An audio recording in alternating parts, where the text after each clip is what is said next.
Montana Territory, 1879. She flinched when the cowboy lit the lamp and he realized someone was watching. Zachary Pierce froze, the match still burning between his fingers until the flame licked his skin. He shook it out with a curse, but kept his eyes fixed on the woman crouched in the corner of his cabin. Her blue dress was torn and mudded, her blonde hair falling in tangles around a face that might have been pretty if not for the fear etched across it. Her eyes, wide and terrified, reflected the dim light of the newly lit oil lamp. "I do not mean to harm you, miss," Zachary said softly, raising his hands to show they were empty save for the extinguished match. "But I would like to know what you are doing in my home." 24 years on the frontier had taught Zach to trust no one. The West was no place for softness, a lesson branded into him when he'd found his parents' homestead burned to the ground by raiders 6 years prior. Since then he'd kept to himself, working cattle for the Rocking M Ranch and saving his wages toward a spread of his own someday. No attachments meant no loss. That was the only way to survive out here. The woman slowly rose to her feet, keeping her back pressed against the rough-hewn wall. She couldn't have been more than 20 years old, and despite the dirt and dishevelment, there was a delicate beauty to her features. "I needed shelter," she finally said, her voice barely above a whisper. "The storm, I got lost, your door was unlocked." Zach glanced toward the window where rain lashed against the glass. He'd been out checking fence lines all day, returning only after dark when the storm had grown too fierce to continue working. "You're a long way from town," he observed, moving cautiously to hang his dripping hat and coat by the door. "What brings a lady out to these parts alone?" Her chin lifted slightly, a flash of defiance breaking through the fear. "I was not alone until my horse threw me and bolted. I was traveling with my uncle's wagon train to Bozeman." She hesitated. "My name is Faith Blackburn." Zach nodded, keeping his distance as he moved to stoke the dying embers in the fireplace. "Zachary Pierce." Ranch hand for the Rocking M, he added a few logs, watching as the flames caught and began to warm the small space. "Your uncle will be worried." "My uncle is dead," Faith said flatly, 3 days ago. "Fever took him quick." The blunt statement hung in the air between them. Zach had seen enough death on the frontier to know the particular emptiness that accompanied such announcements. No tears, no dramatics, just the cold fact of another life claimed by the merciless West. "I am sorry for your loss," he offered, the words feeling inadequate. "The wagon train just left you behind." Faith's eyes flashed. "I left them. My uncle's partner, Mr. Collins, made it clear what my position would be without family protection. He has 3 daughters already, and said another mouth was one too many unless I agreed to certain arrangements." Zach understood immediately. A young, unprotected woman on the frontier had few options, none of them good. "You can stay here tonight," he said, moving to the small cupboard where he kept his meager provisions. "Tomorrow I will take you to town. The hotel has a respectable widow who manages it. She might have work for you." "I have money," Faith said quickly, "my uncle's savings. I can pay for lodging." Zach nodded, not looking at her as he set a pot of coffee to boil.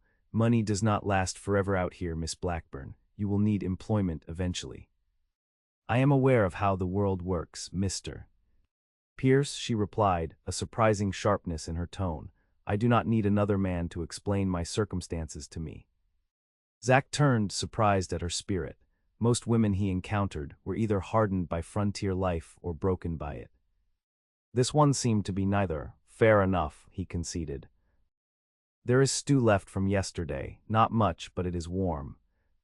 As they ate in awkward silence, Zach could not help but notice the way Faith's hands trembled slightly, how she kept glancing toward the window when thunder crashed. She was terrified but fighting not to show it. "The wagon train," he finally asked, "where were they headed after Bozeman?" "Oregon Territory," she answered, setting down her spoon. "My uncle had papers for a land claim. 80 acres in the Willamette Valley." "Good land," Zach commented, "fertile, not like this dry country."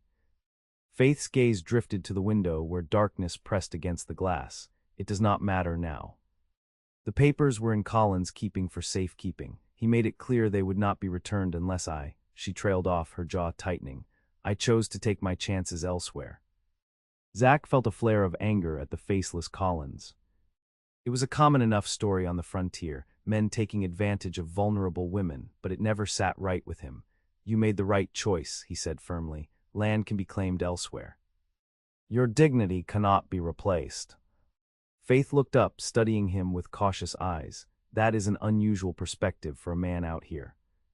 Zach shrugged, uncomfortable under her scrutiny. My mother taught me better. And where is she now? Dead. Indians raided our homestead 6 years back. He spoke the words flatly, the way one does when the pain has calcified into something hard and impenetrable, along with my father and younger sister. Faith held his gaze. I am sorry. As am I for your uncle. Zach stood, clearing their bowls. You can take the bed, I will sleep by the fire. I cannot take your bed. You can and you will, he interrupted. I have slept on worse than a cabin floor, Miss Blackburn. The storm raged through the night, rattling the small cabin's windows. Zach dozed fitfully, one ear always alert for trouble, a habit formed through years of living alone in dangerous country. Near dawn, he woke fully to the sound of soft crying. Faith sat huddled on the edge of the bed, shoulders shaking with silent sobs. Zach remained still, giving her the privacy of thinking herself unobserved. The West stripped away many things, including the luxury of grieving openly. If she had chosen to wait until darkness to release her sorrow, he would not intrude upon it. When morning came, the storm had passed, leaving behind a washed-clean sky and muddy trails. Zach saddled his horse while Faith waited on the porch, her blonde hair now neatly braided, her dress brushed as clean as possible. It will be a slow ride to town, he warned as he helped her mount behind him. The trails will be treacherous after that rain. Faith's hands rested lightly at his waist, keeping a proper distance despite the necessity of shared riding. I appreciate your assistance, Mr. Pierce. Zach, he corrected. No need for formalities when you have already slept in my cabin. He felt rather than saw her stiffen. Nothing improper occurred, Mr. Pierce. I would thank you not to imply otherwise. Zach turned slightly in the saddle, glimpsing her indignant expression. That was not my meaning, Miss Blackburn. Only that out here, life strips away pretensions quickly. Formality seems pointless when survival is the primary concern. Her expression softened slightly. Faith, then. Though I still maintain propriety has its place, even on the frontier. They rode in silence for a time, the horse picking its way carefully through muddy patches. The Montana landscape spread around them, rolling grasslands giving way to distant mountains, the spring air crisp and clean after the storm. Tell me about the Oregon claim, Zach found himself asking. Was it just you and your uncle planning to work it? Faith sighed. My Uncle Thomas was a dreamer. He had plans for an orchard, apples and pears, said the climate was perfect for it. There was fondness in her voice. He raised me after my parents died of cholera when I was 11. Always talking about how we would build something lasting together. And now I have $23 to my name, no claim papers and no family left in the world, she stated matter-of-factly. But I am alive and I am free to make my own choices. That counts for something. Her practical assessment impressed him. Most women in her position would have surrendered to Colin's demands or fallen into helpless despair. What will you do in town? He asked. Find work, save money. Perhaps there is still a way to file a claim somewhere else someday. Her voice grew thoughtful. Uncle Thomas taught me about grafting fruit trees and proper pruning. I know how to keep ledgers and read contracts. I am not without skills, Mr. Pierce. Zach. They crested a hill, and the town of Riverton came into view below, a scattered collection of wooden buildings huddled along a muddy main street. Smoke rose from chimneys, and horses stood hitched outside the general store and saloon. It is not much, Zach warned, but Mrs. Havorson at the hotel is a good woman. She lost her husband to a mining accident 3 years back. She will not turn away someone in need. As they approached the hotel, however, Zach noticed unusual activity. A crowd gathered outside, voices raised in argument. He slowed the horse, instinctively wary. Wait here, he instructed, helping Faith dismount at the hitching post down the street. Let me see what the commotion is about. Drawing closer, he recognized the town sheriff, a man named Davis, facing off against a well-dressed stranger whose expensive coat and polished boots marked him as someone from back east. I am telling you, Sheriff, I have legal documents, the stranger was saying, his voice carrying the refined accent of an educated man. The Blackburn claim in Oregon Territory is legally entailed to the nearest male relative upon Thomas Blackburn's death. As his cousin, that would be me. Zach froze, then glanced back at Faith, who stood watching from a distance, unable to hear the conversation. And I am telling you, Mr. Prescott, that I cannot help you locate the niece if she has gone missing from the wagon train, Sheriff Davis replied, exasperated. If she arrives in my town, I will certainly inform her of your presence, but beyond that. The girl has valuable papers, Prescott interrupted. Family heirlooms as well. She is barely 20 years old and likely confused about legal matters. I merely wish to ensure she is safe and understands her position.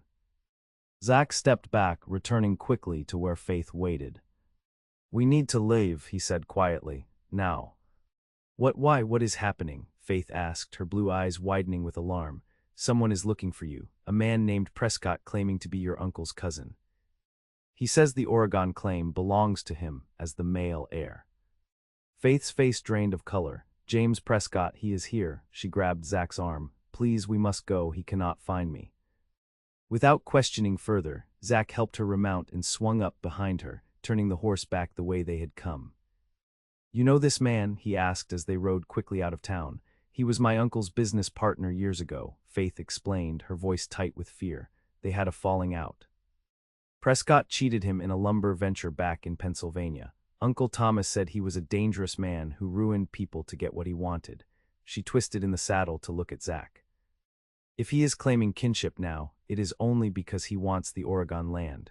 There must be something valuable about it that my uncle discovered. Why would he come all this way himself? Why not just file paperwork from back east? Faith's expression darkened. Because the claim papers require my signature to transfer ownership, Uncle Thomas must have listed me as co-owner. Her hands gripped the saddle horn tightly. He will not stop looking for me. Zach considered their limited options as the town receded behind them. His small cabin would be the first place searched once Prescott started asking questions. They needed somewhere safe while they figured out what to do. We will go to the ranch, he decided. My employer, Mr. Morrison, is a fair man. He will give us time to sort this out. I cannot involve strangers in my troubles, Faith protested. You already have, Zach pointed out dryly, and one stranger seems a better risk than Prescott. The Rocking M Ranch sprawled across several thousand acres of Montana grassland, with a main house, bunkhouse, barn, and various outbuildings forming a rough central compound. Cattle grazed on the surrounding hills, and several cowboys were working in the corrals as Zach and Faith approached. Ethan Morrison, the ranch owner, was a weathered man in his 50s who had built his cattle operation through sheer determination and brutal work.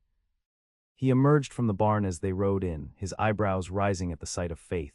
Pierce, he greeted, his tone neutral, did not expect to see you back so soon. Or with company. Zach dismounted and helped Faith down before explaining the situation in concise terms. Morrison listened silently, his shrewd eyes assessing Faith. So you are running from a man claiming legal right to your inheritance, he summarized when Zach finished. A man with enough money and influence to track you all the way to Montana territory. Yes, sir, Faith answered, meeting his gaze directly. I understand if you do not wish to become involved. I can continue on. Morrison waved away her words. My late wife always said I had more stubbornness than sense, never could abide a bully, especially one hiding behind legal papers. He turned to Zach. She can stay in the old cabin by the creek. My daughter left some clothes behind when she married and moved to Denver last year. They might fit Miss Blackburn here. Relief washed through Zach. Thank you, sir.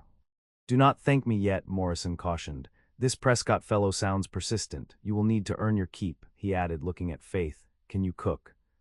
Yes, sir. And keep accounts if needed. Morrison nodded approvingly. Good, Mrs. Finch, who does for us, is getting on in years, could use the help. He turned back to Zach. You will continue your regular duties. Best if no one connects her presence here with you specifically. The creek cabin was small but sound, situated a quarter-mile from the main ranch buildings and sheltered by a stand of cottonwoods. It had been built for Morrison's daughter and her husband before they moved east and still contained basic furnishings. It is more than I could have hoped for, Faith said as she surveyed the single room with its iron bedstead, small table, and cooking stove. How can I ever repay such kindness? By staying out of sight when strangers come calling, Zach advised, bringing in a bucket of water from the creek. Prescott will not stop at Riverton.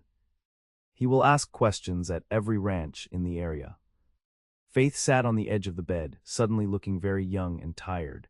Why would he go to such lengths? The land claim is valuable, yes, but to track me across half the country. Zach considered this as he built a fire in the stove. Your uncle must have found something, gold maybe, or coal, something worth Prescott's time and investment. Uncle Thomas never mentioned anything like that in his letters, Faith said, frowning. He talked about fertile soil and abundant rainfall, about apple saplings and building a proper house. She twisted her hands in her lap. None of it matters without the claim papers anyway. Collins has those. For now, Zach said, straightening up. Get some rest. Tomorrow we will figure out our next steps. As the days passed, Faith settled into life at the Rocking M, helping Mrs. Finch with cooking and mending for the ranch hands. She kept to the creek cabin or the kitchen, away from visiting cowboys or supply deliveries. Her natural competence earned Mrs. Finch's grudging respect, and even Morrison nodded approvingly when the meals improved under her influence. Zach found himself making excuses to ride past the creek cabin during his daily rounds. Sometimes Faith would be outside, hanging laundry or tending the small herb garden she had started. She always offered a wave and a smile that made something twist uncomfortably in his chest. One evening, returning from checking the north pasture, he found her sitting on a fallen log by the creek, sketchbook in hand. Mr. Morrison found this for me, she explained when he dismounted to join her. Drawing helps me think. Zach glanced at the page, a detailed sketch of an orchard layout, trees in neat rows with a small house in the background. Your Oregon claim? He asked, sitting beside her. Faith nodded. Just dreams now. She closed the book with a sigh. I received word today. One of the ranch hands returned from town with a message from Mrs. Havorson. Prescott has been asking questions all over Riverton, offering a reward for information about my whereabouts. Zach frowned. How much? $50. Her laugh held no humor. Apparently I am worth more than a month of cowboy wages. You should be worth more than that, Zach said without thinking. Faith glanced at him, surprised by the vehemence in his tone. I mean, he clarified hastily, for a land claim valuable enough to chase across the country. Of course, she murmured, returning her gaze to the creek where water bubbled over stones. That is what you meant. They sat in silence for a moment, watching the water flow past. Tell me about your family, Faith finally said. Before the raid, what were they like? Zach stiffened. He never spoke of them, had locked those memories away where they could not weaken him. You do not have to answer, Faith added softly when he remained silent. I understand the pain of remembering. My father was a blacksmith back in Missouri, Zach found himself saying. Came west for my mother's health, thought the mountain air would help her lungs. My sister Lily was 12 when they died. She loved to sing. The words felt strange in his mouth after years of silence. She used to make up songs about everything, the chickens, the weather, my father's beard. Faith smiled. She sounds wonderful. She was. Zach swallowed hard. I was in town that day, delivering horses to be shod. When I returned, he could not continue. Faith's hand settled lightly on his, a gentle touch that nearly undid him. Thank you for telling me about them. It honors their memory. Zach looked down at her small hand covering his weathered one. How long had it been since he had experienced a gentle touch, a moment of simple human connection? We should head back, he said abruptly, standing. It will be dark soon. Faith withdrew her hand, a flicker of hurt crossing her features before she composed herself. Of course, Mrs. Finch will need help with supper. As they walked back toward the ranch buildings, Zach maintained a careful distance. The West was no place for softness or attachment. He had learned that lesson too painfully to forget it now. No matter how Faith's smile seemed to warm places inside him, he had thought permanently frozen. 2 weeks after Faith's arrival at the Rocking M, disaster struck. Zach was repairing fence in the south pasture when young Billy, one of the newer ranch hands, came galloping up. Zach, there's a fancy Eastern fellow at the main house with the sheriff. Morrison sent me to warn you. They're asking about a blonde woman. Cold dread settled in Zach's stomach. Where is Faith now? Kitchen with Mrs. Finch, last I saw. Morrison is stalling them, saying he needs to check the bunkhouse records before confirming who works here. Zach was already mounting his horse. Ride to the north pasture. Tell Jenkins and Masters I need them at the creek cabin immediately, then stay away until this is settled. He rode hard toward the ranch, cutting through a stand of trees to approach the kitchen from the rear. Faith looked up in alarm as he burst through the door. "Prescott is here with the sheriff," he said without preamble. "We need to move you now." Mrs. Finch, a thin, gray-haired woman with a perpetually sour expression, stepped forward. "Take my shawl and basket," she ordered Faith. "Go out the back and keep to the tree line. I will tell them you went to gather berries this morning and have not returned." Faith's hands trembled as she took the offered items. "Mrs. Finch, I cannot ask you to lie to the sheriff." "You ask nothing, girl, now go." Zach led Faith out the back door and to his waiting horse. "The creek cabin is the first place they will check. We need to get you somewhere else." "Where?" Faith asked, her voice steady despite the fear in her eyes. "There is an old line shack in the high meadow. No one uses it this time of year." He helped her mount and swung up behind her. "We can hide there until we figure something out." They rode away from the ranch buildings, keeping to the shelter of trees and low gullies. Twice they stopped and waited in tense silence as riders passed in the distance. By late afternoon, they reached the line shack, a crude, one-room structure built to shelter cowboys working the far ranges during winter months. "It is not much," Zach apologized as they dismounted. The cabin was dusty and bare save for a narrow cot, a small table, and a rusted stove. "It is sanctuary," Faith replied, sinking onto the cot. "How did Prescott find me?" "Someone talked," Zach said grimly, checking the stove's chimney for blockages. $50 is a lot of money to most people around here. "What happens now?" Zach lit the stove with kindling from the small woodpile outside. "Morrison will delay them as long as possible. Jenkins and Masters should meet us here by nightfall with supplies." He glanced at her. "After that, we will need to leave the territory." "We?" Faith asked quietly. Zach paused, suddenly aware of what he had implied. "I mean, if you wish my continued assistance, I cannot in good conscience leave you to face Prescott alone."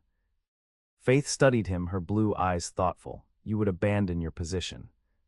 Your plans for a woman you barely know." "I would help someone being hunted unjustly," Zach corrected, uncomfortable with her characterization. "Man or woman." "I see." Faith looked away. "And where would we go?" "West. Oregon Territory, maybe, your uncle's claim." "Is impossible without the papers," Faith interrupted, "and those are with Collins, who is likely in Oregon by now." Zach knelt by the stove, feeding in another stick of wood. "Then we get the papers back." Faith laughed incredulously. "Just like that, ride into a strange territory, find a wagon train that has months of head start, and demand papers from a man who wanted me as his unwilling bride." "If necessary," Zach said, his jaw set stubbornly. "Why?" Faith demanded, rising to her feet. "Why would you do this? What am I to you, Zachary Pierce, that you would upend your entire life?" The question hung between them, demanding an answer Zach was not prepared to give, even to himself. Why was he so determined to help her? What was this pull he felt toward this woman who had stumbled into his solitary existence just weeks ago? He was saved from responding by the sound of approaching horses. Moving quickly to the window, he peered out into the gathering dusk. "It is Jenkins and Masters," he confirmed with relief, recognizing the ranch hands.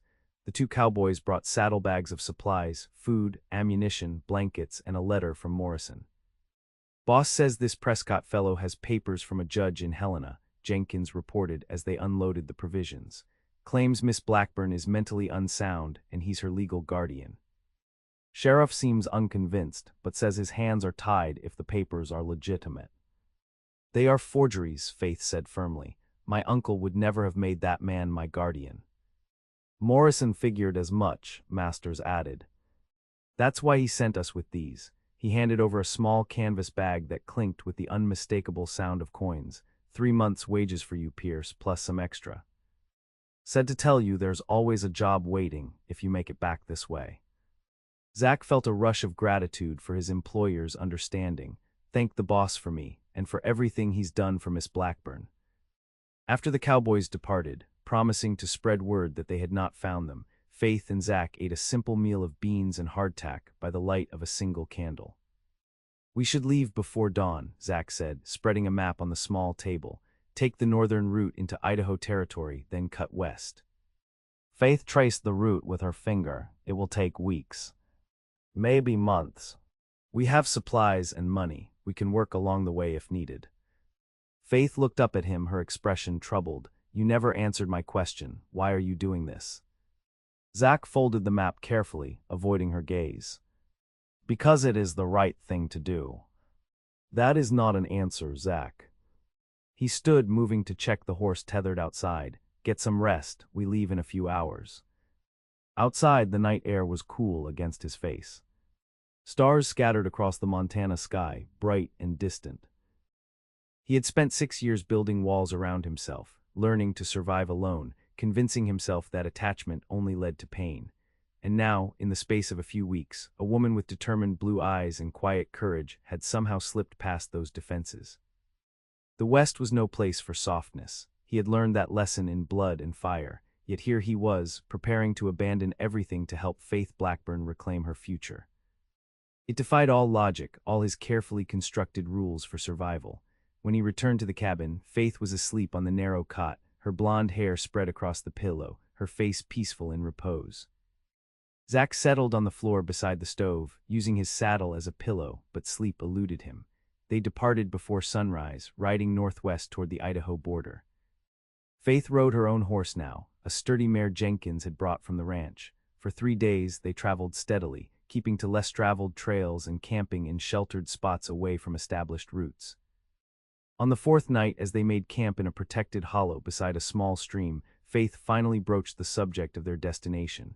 "Even if we reach Oregon," she said as they sat beside the small fire, "what then? Collins has the papers. Prescott has legal documents, forged or not, naming him my guardian. I have no proof the land was meant to be mine." Zach poked at the fire with a stick. "Your uncle must have filed the claim officially somewhere." "There would be records." "In Oregon City, perhaps, but that would require knowing which office, which clerk." Faith sighed, pulling her blanket tighter around her shoulders against the evening chill. "I am not ungrateful for your help, Zach.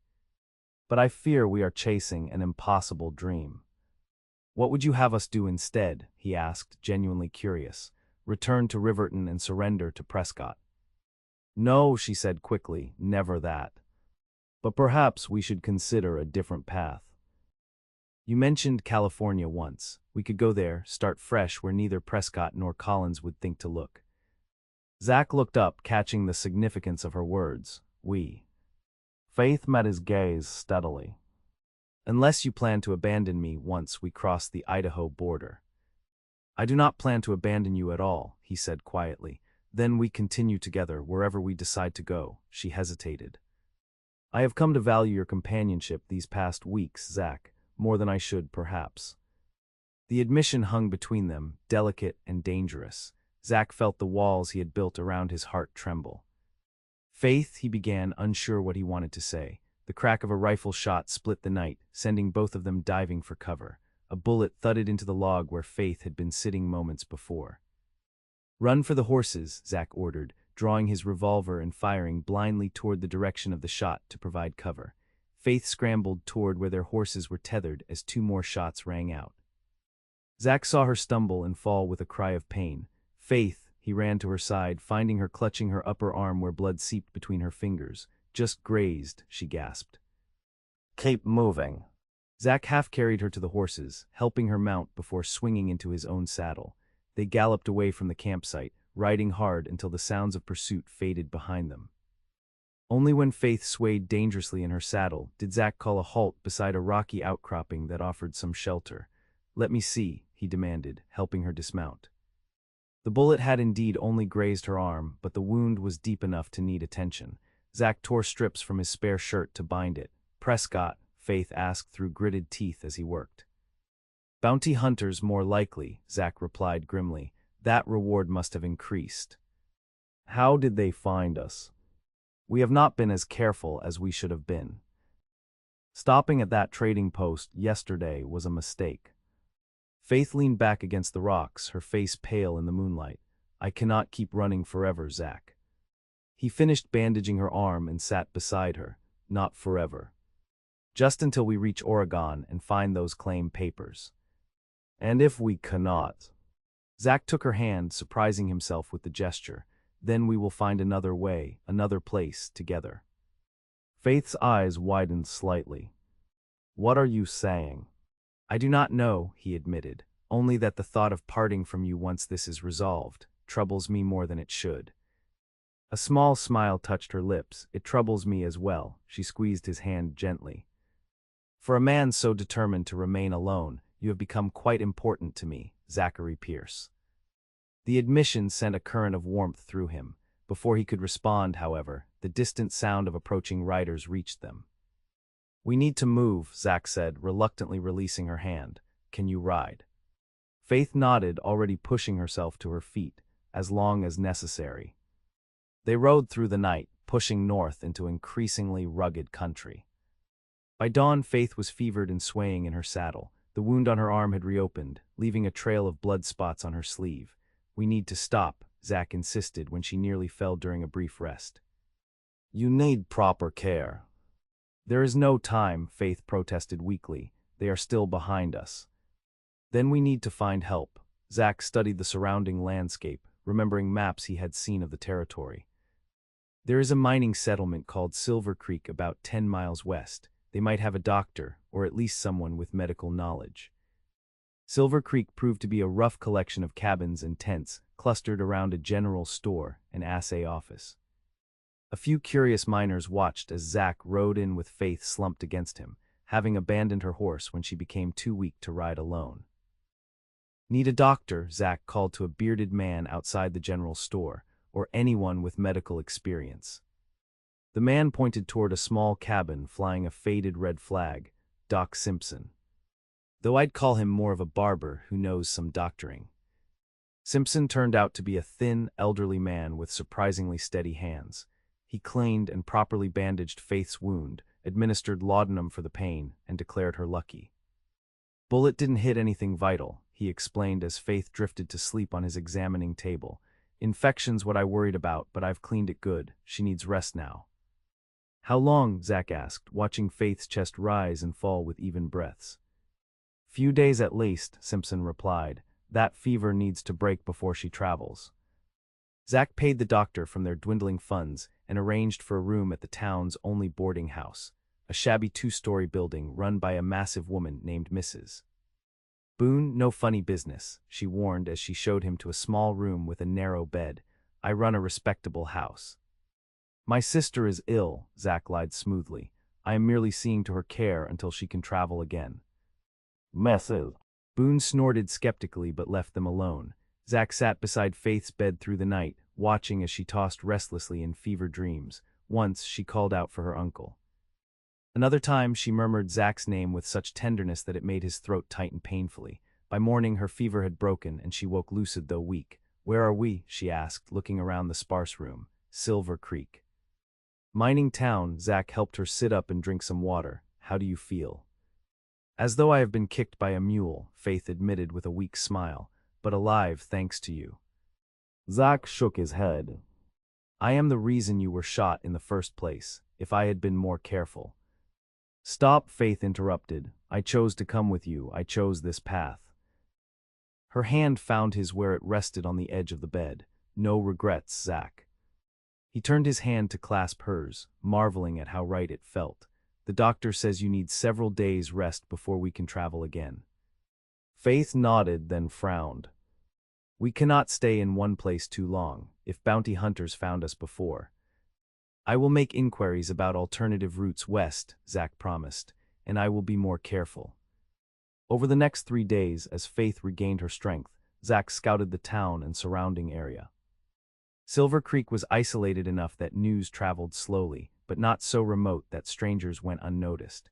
He kept to himself, letting people believe Faith was his ailing sister, avoiding the saloon where miners gathered to exchange gossip. On the 4th day, as he was purchasing supplies at the general store, Zach overheard a conversation that changed everything. Just came through from Fort Benton, a weather-beaten freighter was saying to the storekeeper. Said there's a fancy Eastern fellow offering $200 now for information about some runaway girl. blonde, pretty, traveling with a tall cowboy. 200, the storekeeper whistled. What'd she do, steal the family silver? Something about land rights in Oregon, valuable timber claim from what I heard. The girls got papers worth a small fortune. Zach froze, pretending to examine a display of pocket knives, while straining to hear more. This fellow have a name, the storekeeper asked. Prescott, James Prescott, got some judge's papers saying the girl's touched in the head, his ward or some such. And the cowboy, former ranch hand named Pierce. Kidnapped her according to Prescott. Zach kept his face carefully neutral as he paid for his supplies and left, so Prescott had elevated the stakes, not only increasing the reward but painting him as a kidnapper. And the mention of timber explained Prescott's determination. Timber rights in Oregon could be worth thousands, especially with the railroads expanding westward. Back at the boarding house, he found Faith sitting up in bed, her color much improved. We need to leave, he said without preamble. Tonight. What has happened? She asked, immediately alert to his tension. Zach explained what he had overheard, watching Faith's expression shift from concern to determination. Timber, she repeated thoughtfully. Uncle Thomas mentioned the trees in his letters, Douglas fir mostly, said they were the tallest he had ever seen. She looked up at Zach. If the land is that valuable, there must be official records of the claim. Records that would show my name alongside my uncle's. In Oregon City, Zach agreed, but that is still weeks of travel away, and now Prescott has named me kidnapper. We will have every lawman in the territories looking for us. Faith pushed back the blankets and stood, testing her strength. Then we avoid lawmen and towns, we travel at night if necessary. She met his gaze firmly. I will not let him win, Zach, not when we are this close to understanding why he wants the land so badly. Her determination kindled something in him, admiration, certainly, but something deeper as well. This woman had lost everything yet refused to surrender. She faced danger with clear-eyed courage. She was unlike anyone he had ever known. We leave at dusk, he decided. Stay off the main trails and head directly west. They slipped out of Silver Creek as the sun was setting, following game trails through increasingly mountainous terrain. For 2 weeks, they traveled steadily westward, avoiding settlements and keeping to the wilderness. Faith's strength returned fully, and with it, a quiet determination that matched Zach's own. They spoke little during the long days of riding, but in the evenings, as they made camp in sheltered ravines or beneath spreading pines, conversation came more easily. Faith told stories of her childhood in Pennsylvania, of her uncle's dreams for their Oregon homestead. Zach, to his own surprise, found himself sharing memories of his family, his father's booming laugh, his mother's garden, Lily's songs. You smile when you speak of them now, Faith observed one night as they sat beside their small fire. When you first mentioned them, there was only pain in your voice. Zach considered this. Perhaps because I had not spoken of them in so long, had not allowed myself to remember the good alongside the terrible ending. Grief changes shape over time, Faith said softly. It never truly leaves us, but it becomes possible to carry it differently. Zach looked across the fire at her, this woman who had lost her entire family, yet somehow maintained her gentle spirit. You are remarkably wise for someone so young. Faith laughed. 20 years is not so very young, Zach, and loss is an effective teacher. She poked at the fire with a stick. What will you do when this is over? If we secure my claim. The question caught him off guard. He had been so focused on reaching Oregon, on keeping Faith safe, that he had given little thought to what might come after. I suppose I will find work on a ranch, he said finally. That is what I know. In Oregon, Faith asked, her eyes not meeting his. Perhaps. Zach hesitated, then added carefully, it would depend on certain factors. What factors? Whether I had reason to stay. Faith looked up then, her expression unguarded. Would I be reason enough? The directness of her question startled him. Women in his experience were rarely so forthright about matters of the heart, but then, Faith Blackburn had proven herself exceptional in many ways. Yes, he said simply, you would. A smile bloomed across her face, radiant in the firelight. Good, because I have been considering asking you to stay, to help me build that orchard my uncle dreamed of. As your ranch hand? Zach asked, needing clarity despite the hope rising in his chest. Faith's smile turned slightly mischievous. Initially, perhaps, though I had hoped your position might evolve over time. Heat that had nothing to do with the fire spread through Zach. Faith. You do not need to answer now, she interrupted gently. We have many miles yet to travel, but I wanted you to know that when I imagine my future in Oregon, you are part of it. They crossed into Oregon territory 3 weeks later, following the Snake River Valley before turning northwest toward Oregon City. As they traveled, the landscape changed, lush forests replacing the drier terrain of Idaho, rivers running clear and cold, mountains rising majestically in the distance.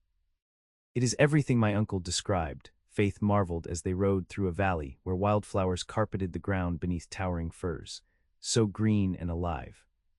Zach found himself studying the land with new eyes, not just as territory to cross, but as a potential home. He noted the rich soil, the abundant water, the sheltered valleys ideal for orchards. For the first time since his family's death, he allowed himself to imagine putting down roots. They reached Oregon City on a clear autumn day, the settlement bustling with activity as immigrants, miners, and timbermen conducted business. Faith wore Zach's spare shirt and trousers, her blonde hair tucked beneath a hat, a disguise they had adopted when approaching larger settlements. The land office first, Zach decided as they left their horses at a livery stable. If your uncle filed a proper claim, there will be records. The territorial land office was housed in a substantial wooden building near the center of town. Inside, clerks worked at high desks while men waited in line to file claims or resolve disputes. They approached a harried-looking clerk, and Zach removed his hat respectfully. "Excuse me, sir. We are inquiring about a land claim filed by Thomas Blackburn, approximately 6 months ago, in the Willamette Valley region." The clerk adjusted his spectacles. "Blackburn. Let me check the records." He disappeared into a back room, returning several minutes later with a ledger. "Yes, here it is. Blackburn claim, 160 acres in the Willamette Valley, Township 6 North, Range 2 West." He peered at them. "Are you family?" Faith stepped forward, removing her hat to reveal her blonde hair. "I am Faith Blackburn, his niece and co-claimant. My uncle died on the journey west." The clerk's expression softened with sympathy. "I am sorry for your loss, Miss Blackburn. The claim documents indicate you as joint owner, with full rights of inheritance in the event of your uncle's death." He hesitated. "However, there is a note here. A man named James Prescott has filed a counterclaim, presenting documents indicating he is your legal guardian and that you are, forgive me, mentally unfit to manage the property." "Those documents are forgeries," Faith said firmly. "I have never been declared mentally unfit, nor is Mr. Prescott my guardian." The clerk looked uncomfortable. "That would be a matter for the territorial court to decide, Miss Blackburn. In the meantime, both claims are in suspension, pending legal resolution." "What about the original claim papers?" Zach asked, "the ones signed by Thomas Blackburn and his niece?" "Those would need to be presented to validate Miss Blackburn's status as claimant." "And if we had them," Faith pressed, "then the court would likely rule in your favor, barring compelling evidence from Mr. Prescott." The clerk closed the ledger. "Do you have the original papers, Miss Blackburn?" "Not yet," she admitted. "But we know who does." Outside the land office, they conferred quietly. "Collins," Zach said, "we need to find him and recover those papers." Faith nodded. The wagon train was bound for the Willamette Valley. If they kept to their schedule, they should have arrived by now. "The immigration office might have records of which settlers have recently arrived," Zach suggested. "Or the general store. Newcomers would need supplies." At the general store, the proprietor proved helpful. "Collins, you say, family with 3 daughters." He rubbed his chin thoughtfully. "Yes, they came through about 2 weeks back. Heading for a settlement about 20 miles southwest of here. Man talked about building a grist mill on Deer Creek." Armed with directions, they purchased additional supplies and set out immediately. Zach was acutely aware that time was working against them. If Prescott had already filed counterclaims, he could not be far behind them. They reached Deer Creek Settlement the following day, a small but growing community of perhaps 20 families, with a general store, blacksmith, and several homes in various stages of construction. Collins' property was easy to find, a substantial plot on the creek where foundation work for a mill had already begun.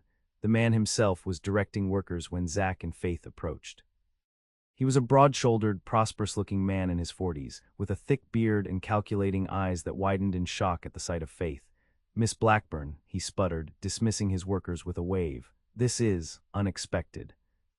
I had heard you remained in Montana." "Your concern is touching, Mr. Collins," Faith replied coldly, "particularly since you left me to fend for myself after my uncle's death." Collins had the grace to look uncomfortable. A regrettable misunderstanding, in the confusion of grief. "Spare me," Faith interrupted. "I have come for my uncle's claim papers, the ones you were keeping for safekeeping." Collins' expression hardened. "Those papers are no longer in my possession." "You sold them to Prescott," Zach guessed, stepping forward. "For how much?" "Enough to build your mill." "I do not know what you are implying," Collins blustered, but his eyes darted nervously between them. "Who is this man, Miss Blackburn?" "Someone who, unlike you, has shown me kindness without expecting favors in return," Faith replied. "Where are the papers, Mr. Collins, or shall we take this matter to the territorial authorities?" "You have no proof I ever had them," Collins said, his tone turning threatening. "And I understand there are questions about your mental fitness, Miss Blackburn, and this man," he nodded toward Zach, "is wanted for kidnapping. I could call for the sheriff right now." "You could," Zach agreed pleasantly, "but then we would need to discuss how you attempted to coerce Miss Blackburn into marriage by withholding her rightful property. I imagine the good people of this settlement would be interested in learning what kind of man is building their mill." Collins paled slightly. "What do you want?" "The truth," Faith said simply. "Did you give my uncle's papers to James Prescott?"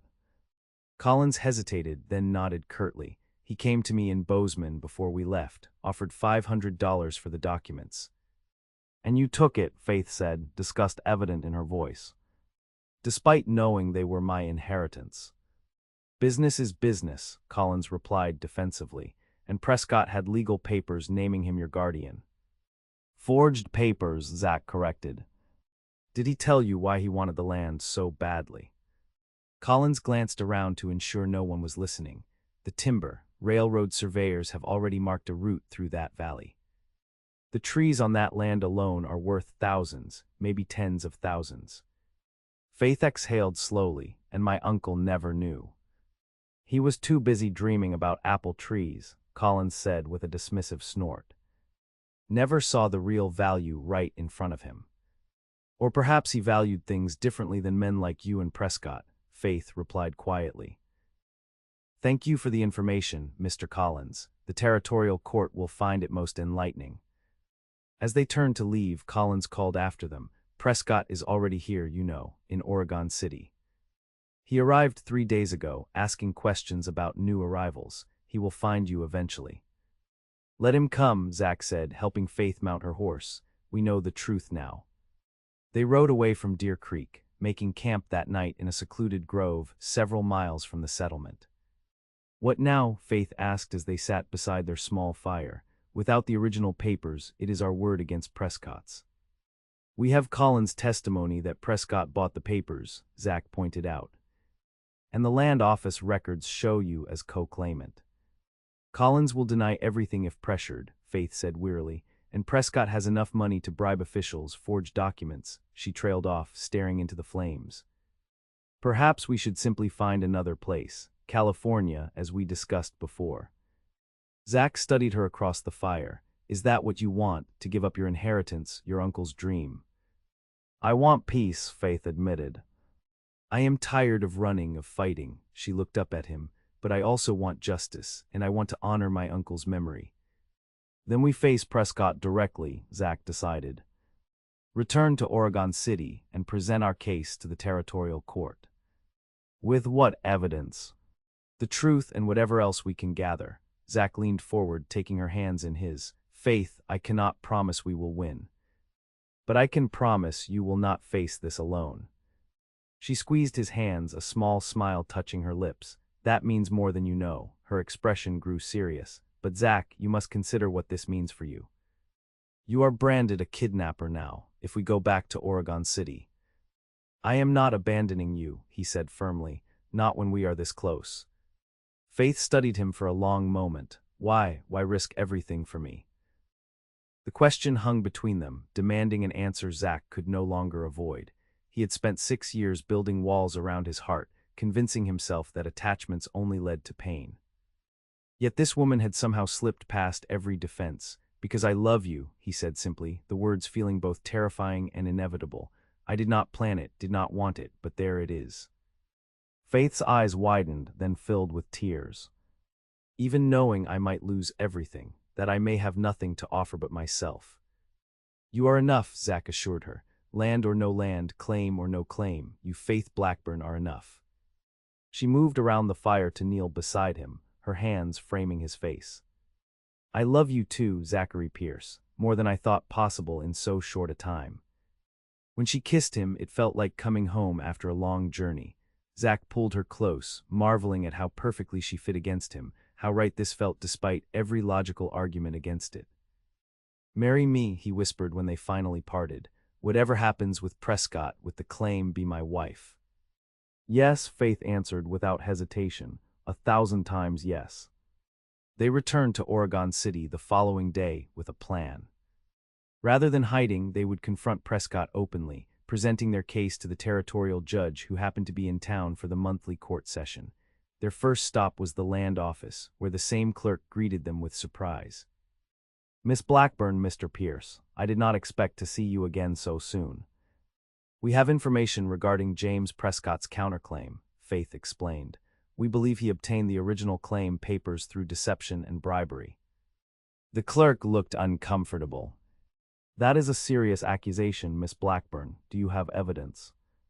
"We have testimony," Zach said, "and we request a formal hearing before Judge Wilson."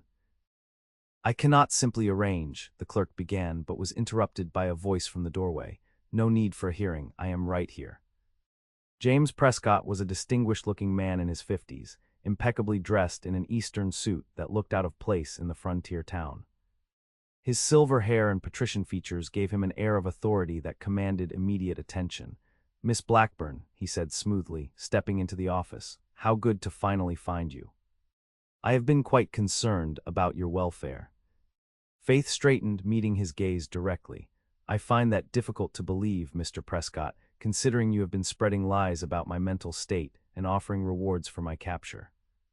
"Merely the actions of a worried guardian," Prescott replied with a benevolent smile that did not reach his eyes.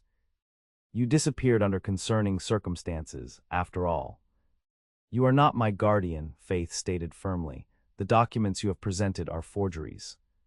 "Strong accusations from a young woman in a precarious position," Prescott commented, his gaze shifting to Zach. "And in the company of a known kidnapper, no less." "I went with Mr. Pierce willingly," Faith countered, "as I now stand before you willingly, demanding you withdraw your fraudulent claim to my uncle's land." Prescott's smile tightened. "I am afraid that is impossible. I have legal documents attesting to my guardianship, documents recognized by the territorial court." "Documents you paid for," Zach interjected. "Just as you paid Collins for the original claim papers." A flicker of something, annoyance perhaps, or concern, crossed Prescott's face. "I see my ward has filled your head with fantasies, Mr. Pierce." "Understandable, given her condition." "Perhaps we should all speak with Judge Wilson," Faith suggested. "I am quite willing to demonstrate my mental competence and to share what we have learned about your business dealings, Mr. Prescott." "Including your arrangements with the railroad," Zach added, watching Prescott closely. That struck home. Prescott's composed expression faltered momentarily. "I do not know what you mean." "The timber rights," Faith explained. "The real reason you want my uncle's land. The railroad surveyed a route through that valley, making those trees worth a fortune." "This is absurd," Prescott blustered, though his confident demeanor had cracked. "Clerk, I demand you have this man arrested for kidnapping, and these baseless accusations dismissed." "Actually," came a new voice from behind them, "I believe I'd like to hear more about these accusations."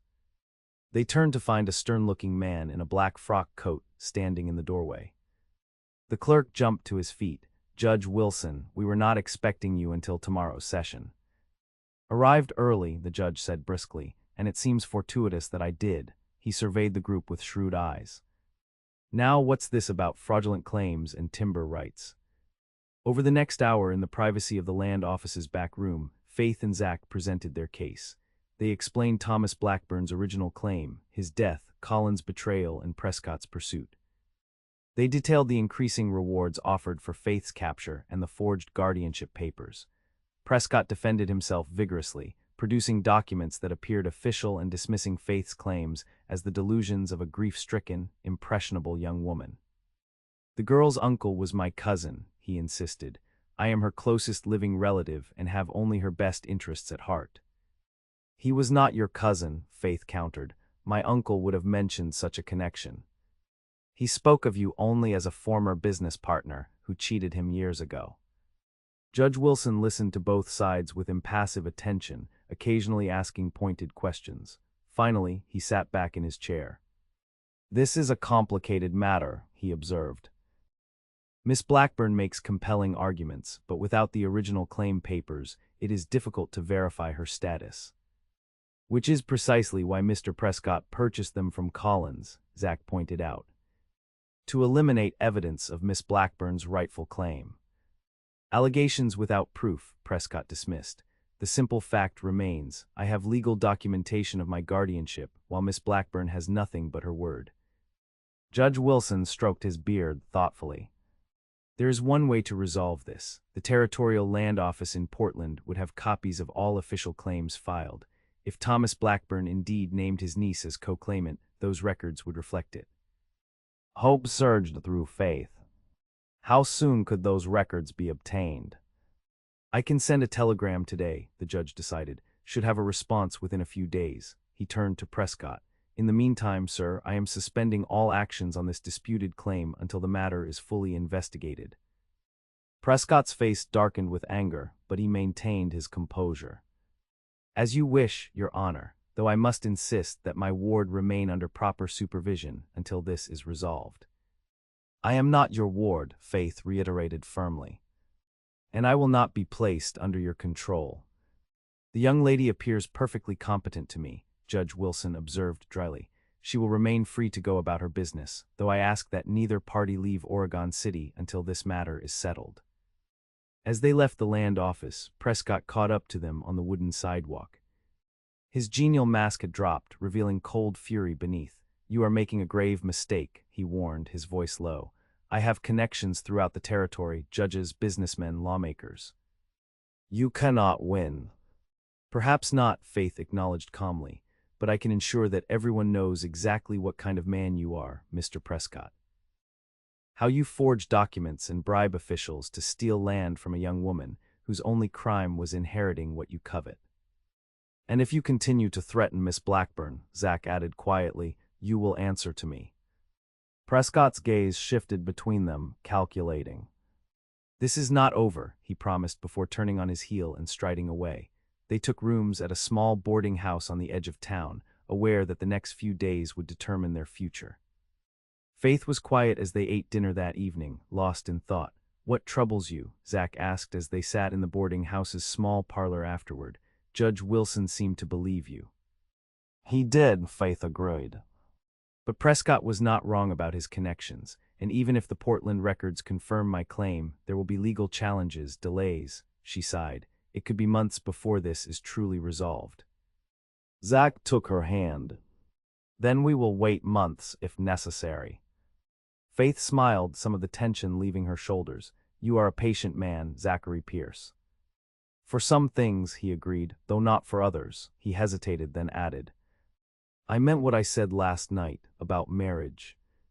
"As did I," Faith assured him, her cheeks coloring slightly, "though perhaps we should wait until this matter with Prescott is settled." "Why?" Zach challenged gently. "If we marry now, your status as my wife would make Prescott's guardianship claims moot, even if the land question remains unresolved." Faith's eyes widened with realization. "You are right. Under territorial law, a married woman's property would fall under her husband's protection, not a guardian's." She studied him. "Is that why you proposed, as a legal strategy?" "No," Zach said firmly. "I proposed because I love you and want to build a life with you. The legal advantages are merely convenient." Faith laughed then, the sound brightening the dim parlor. Well, when you put it that way, perhaps we should marry immediately. They were wed the following morning by a circuit preacher visiting Oregon City. The ceremony was simple, witnessed only by their landlady and the clerk from the land office who had taken an interest in their case. Faith wore her blue dress, freshly laundered and mended, with wildflowers in her hair. Zach had purchased a new shirt for the occasion and had even visited the barber for a proper shave. As they exchanged vows, Zach marveled at the journey that had brought him here. 6 months ago, he had been convinced the frontier was no place for love, that attachment only led to loss. Yet here he stood, promising his life and heart to this remarkable woman who had upended all his carefully constructed defenses. "I now pronounce you man and wife," the preacher declared. "You may kiss your bride." As Zach's lips met Faith's, he felt something long dormant within him finally awaken fully, hope for a future he had stopped believing possible after his family's death. 2 days later, Judge Wilson summoned them to his temporary chambers in the town hall. Prescott was already there when they arrived, his expression thunderous. "Mrs. Pierce," the judge greeted Faith, noting her changed status with a slight smile. "Mr. Pierce, please be seated." He withdrew a telegram from his desk. "I have received confirmation from the Portland Land Office. The original claim filed by Thomas Blackburn indeed names his niece, Faith Blackburn, as co-claimant with full rights of inheritance." Faith squeezed Zach's hand tightly. "Furthermore," the judge continued, "there is no record of any familial relationship between Thomas Blackburn and James Prescott, nor any filed guardianship documents predating the ones recently presented." "This is outrageous," Prescott sputtered. "Those Portland records must be incomplete." Judge Wilson fixed him with a stern gaze. "I have also received disturbing information about certain financial transactions between yourself and various officials in Helena, transactions that coincide with the creation of the guardianship papers you presented." Prescott paled visibly. "I do not know what you are implying." "I believe you do," the judge replied coldly. "Fortunately for you, Mr. Prescott, Mrs. Pierce has not pressed formal charges of fraud or attempted theft, though she would be well within her rights to do so." Faith spoke up. "I have no desire for a lengthy legal battle, Your Honor. I merely want my uncle's land and the opportunity to fulfill his dream of building an orchard there." Judge Wilson nodded approvingly. "A commendable position. My ruling is as follows. The land claim originally filed by Thomas Blackburn is hereby confirmed as the rightful property of Faith Blackburn Pierce and her husband. Mr. Prescott's counterclaim is dismissed with prejudice." He turned to Prescott. "You, sir, are advised to leave Oregon Territory within 24 hours. Should you remain, I will be forced to consider the evidence of document forgery and attempted fraud that has been presented to me." "Is that clear?" Prescott's jaw worked silently for a moment before he managed a curt nod. He stood, gathering his hat and gloves, and left without another word. Outside the town hall, Faith turned to Zach, tears of joy and relief streaming down her face. "It is over, truly over." Zach pulled her into his arms, heedless of the curious glances from passers-by. "You have your land, Mrs. Pierce. Your uncle's dream is safe." "Our land," Faith corrected, looking up at him.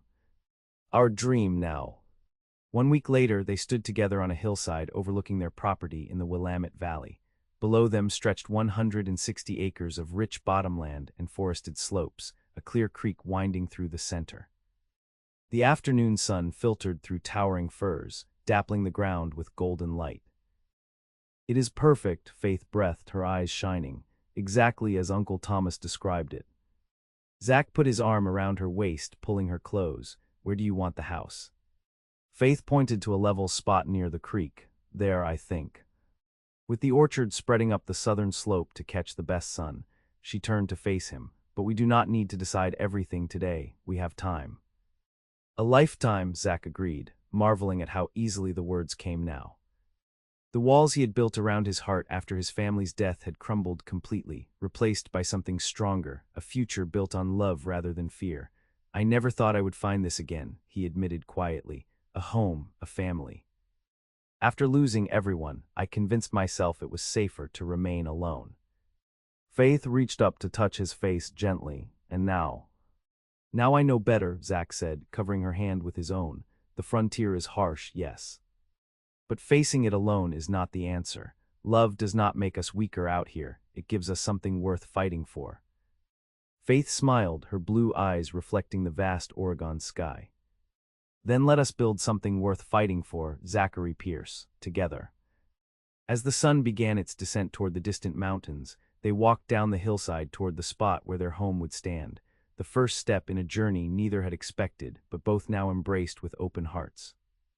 Behind them, the shadows lengthened across land that would soon burst with apple blossoms, a dream inherited and transformed through love that had flourished in the most unlikely of places. The wild, unforgiving frontier that had once seemed no place for tenderness at all.